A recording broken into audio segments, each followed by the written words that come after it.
தேவபக்தி என்பதை பரிசுத்த ஆவியானவர் இங்கே எல்லாம் விவரமா எழுதி வச்சிருக்கார். ஹல்லேலூயா.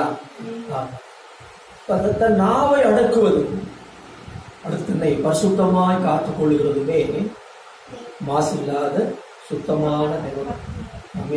இதெல்லாம் அப்படி உள்ளடக்கி சுருக்கமா சொல்ல போனா, அதாவது நாம அடக்கணும். இரண்டாவது, தன்னை பரிசுத்தமாக நம்ம காத்துக்கொள்ளும், உலகத்தால் கரைப்படாதபடிக்கு. ஏன்னா உலகம் கரைப்படுத்துகிற உலகம், எப்படிதான் யாரெல்லாம் கரைப்படுத்துறான்னு சொல்லி அது பாருங்க, அப்படியே அது துடித்துக் கொண்டிருக்கிறது உலகம். ஆனால் உலகத்தால் கரைப்படாதபடிக்கு தன்னை பரிசுத்தமாய் காத்துக் கொள்கிறது தான் என்னது? மாசு இல்லாத சுத்தமான தேவபக்தி. இந்த தேவபக்தி என்பது பரிசுத்தத்தை குறிக்கிறது. தேவபக்தி என்றால் பரிசுத்தம். இன்னும் சொல்ல போனோம், நம்ம விவரமா சொல்ல போனா, பரிசுத்தமான பேச்சும் பரிசுத்தமான செய்கை. பரிசுத்தமானவைகளை பேசணும், பரிசுத்தமானதை செய்யணும். அதுதான் தேவபக்தி. ஒரு பையன் ஒரு பக்தி உள்ள பையன் அப்படின்னா அவன் பரிசுத்தமானவைகளை பேச வேண்டும், பரிசுத்தமானவைகளை செய்யணும். எனக்கு அன்பானவர்களே, ஸ்தோத்திரம். அப்ப இதைத்தான் ஆண்டவர் அங்கே வலியுறுத்துகிறார். எது சுத்தமான தேவபக்தி என்று சொல்லி.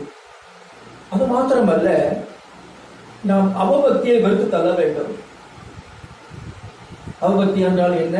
லௌகீக இச்சைகள். அதை நம்ம என்ன செய்யணுமா? வெறுத்து விட வேண்டும் என்று சொல்லப்பட்டது. பக்திக்கு ஆப்போசிட் வந்து அவபக்தி.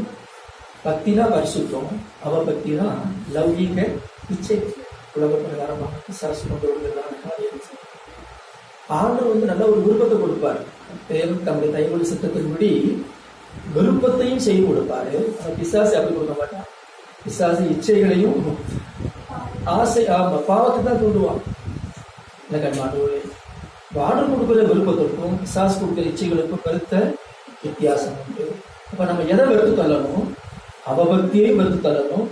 பிசாசு கொடுக்கிற லௌகீக இச்சைகளையும் நம்ம என்ன செய்ய வேண்டும்? வெறுத்து தள்ள வேண்டும்.